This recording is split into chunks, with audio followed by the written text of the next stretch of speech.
लोग सोचते हैं परमेश्वर के दासों की सेवा करने से क्या होगा, उनका खाना खिलाने से क्या होगा। बाइबल में जानते हैं क्या वचन है? बाइबल में लिखा है, जो मेरे दास को मेरा दास जानकर एक कटोरा ठंडा पानी भी पिलाएगा अपना प्रतिफल नहीं खोएगा।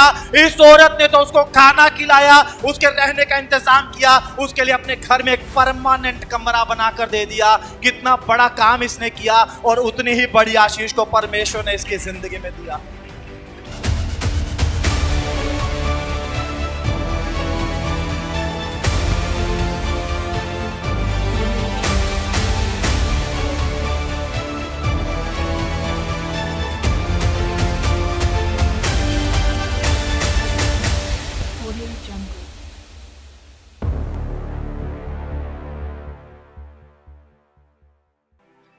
सबको जय मसीह की। प्रभु यीशु मसीह का धन्यवाद हो। प्रभु हमारे बीच में, कितने लोगों को विश्वास है प्रभु यहाँ है? एक बार जोरदार तालियां बजाकर हम सच्चे और जीवित परमेश्वर का धन्यवाद करें। हालेलुया।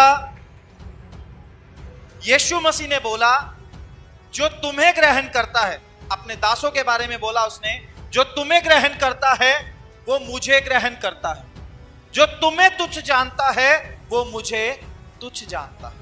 हालेलुया।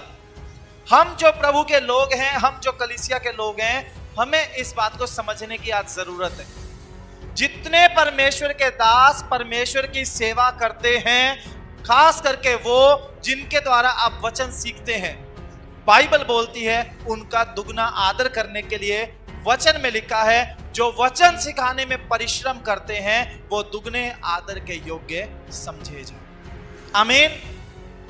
आप परमेश्वर के दासों का आदर करेंगे, परमेश्वर आपके आदर मान सम्मान को बढ़ाएगा। आप प्रभु के दासों को ग्रहण करेंगे, लोग आपको ग्रहण करेंगे। आप प्रभु के दासों की जरूरत को पूरा करने के लिए हाथ बढ़ाओगे, परमेश्वर आपके लिए बहुत सारे डिवाइन हेल्पर्स को खड़ा करेंगे। आमीन। क्योंकि परमेश्वर के वचन में लिखा है, जो तुम्हें तुच्छ जानता है वो मुझे तुच्छ जानता है। प्रभु की सेवा करने वाले लोग परमेश्वर को आपके बीच में रिप्रेजेंट करते हैं, परमेश्वर की इच्छा को आपके ऊपर प्रकट करते हैं, प्रभु की ओर से आपके लिए वचन का प्रचार करते हैं, आपके लिए बोझ के साथ प्रार्थनाएं करते हैं, आपके लिए दिन रात बोझ रख के आंसुओं के साथ दुआएं करते हैं और उपवास रख रख के, भूखे रह के आपकी चंगाई के लिए, आपके छुटकारे के लिए, आपकी आशीषों के लिए वो आंसू बहाते हैं। खुदा उन सब चीजों को देखता है। लेकिन जब कलीसिया के लोग प्रभु के दासों का अनादर करना शुरू करते हैं, प्रभु के दासों को ग्रहण नहीं करते, प्रभु के दासों को तुच्छ जानते हैं, वहां कलीसिया, वहां उस जगह के लोग आशीषित नहीं होते। प्रभु के दास कभी नहीं चाहते कलीसिया में किसी व्यक्ति के ऊपर श्राप आए, कोई बीमार हो, कोई दुखी हो, बल्कि जब कोई व्यक्ति कलीसिया का दुखी होता है, एक प्रभु के दास को जितना दुख होता है उतना शायद उस व्यक्ति के परिवार को भी ना होता हो, क्योंकि कलीसिया की जिम्मेदारी एक पास्टर की है। अगर कलीसिया का कोई व्यक्ति यीशु को छोड़कर चला गया तो पास्टर को दुख होगा। अगर कलीसिया में कोई व्यक्ति बहुत ज्यादा कर्ज में, परेशानी में चल रहा है तो पास्टर को भी चिंता होगी उस परिवार के बारे में। अगर किसी की शादी में रुकावट है, अगर किसी के मकान के मिलने में रुकावट है, अगर कोई व्यक्ति लंबे समय से बीमार चल रहा है या कोई बहुत ज्यादा दुष्ट आत्माओं से ग्रस्त है, इन सब बातों के लिए पास्टर कितना बोझ रखते हैं, कितनी चिंता रखते हैं, शायद आप नहीं समझेंगे। लेकिन खुदा उनके दिलों को देखता है। इसीलिए परमेश्वर कलीसिया के लोगों को बाइबल में, अपने वचन में इस बात को सिखाना चाहते हैं, परमेश्वर के दासों को तुच्छ नहीं जानना, परमेश्वर के दासों का आदर करना है, प्रभु के दासों से प्रेम रखना है और परमेश्वर के दासों की सुधि भी लेनी है। आमीन। जब आप ऐसा करेंगे, आपके लिए स्वर्ग में एक बड़ा प्रतिफल है और इस दुनिया में भी आपका जीवन आशीषित होगा। मैंने आज तक कलीसिया में इस बात को नहीं सिखाया, पर परमेश्वर ने मेरे मन में डाला कि इस बात को, इस कलीसिया को सिखाने की जरूरत है। चाहे पास्टर गौरव हो, चाहे पास्टर राजवीर हो, चाहे बिशप विजय इमैनुअल हो, चाहे कोई भी प्रभु के दास हो, आपके मुंह से कभी किसी के बारे में बुराई ना निकले, कभी आपके मुंह से किसी भी प्रभु के दास के बारे में बुरी बात ना निकले। बल्कि आप प्रभु के दासों को ग्रहण करने वाले, प्रभु के दासों का आदर करने वाली कलीसिया होने चाहिए। आमीन। अगर आप ऐसा करेंगे, सब रास्ते जो अब तक आप बंद देखते हो वो यीशु मसीह के नाम से खुल जाएंगे। आमीन। जो आशीषें रुकी हुई हैं आप उनको आते हुए देखोगे यीशु मसीह के नाम से। अब तक जो बंधन है वो यीशु मसीह के नाम से टूटेंगे, क्योंकि आप परमेश्वर के दासों का आदर करेंगे। आमीन। एक ऐसा उदाहरण आज बाइबल से हम पढ़ेंगे जिसमें एक स्त्री ने प्रभु के दास का आदर किया, प्रभु के दास की सुधि ली, प्रभु के दास का ध्यान रखा और उसके बदले में बहुत बड़ी आशीष को पाया। अपनी बाइबल खोलें और हम निकालेंगे दूसरा राजा अध्याय 4 उसका 8 वचन से लेकर 17 वचन तक। बाइबल आप सबके पास है, पुराने नियम की किताब है दूसरा राजा, 2 किंग्स चैप्टर 4 वर्स 8 to 17।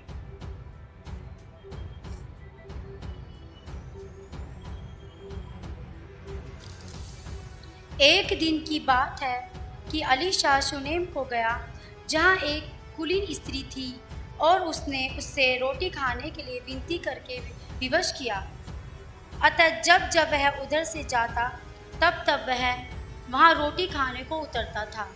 उस स्त्री ने अपने पति से कहा, सुन, यह जो बार बार हमारे यहाँ से होकर जाया करता है, वह मुझे परमेश्वर का कोई पवित्र भक्त जानना पड़ता है।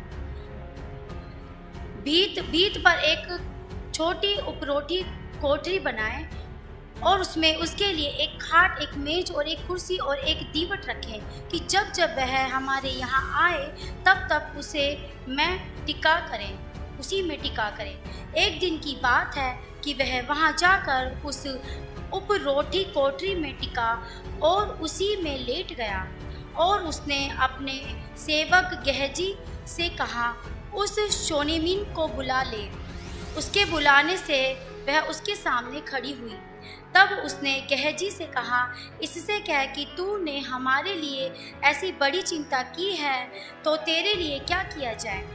क्या तेरी चर्चा राजा या प्रधान सेनापति से की जाए?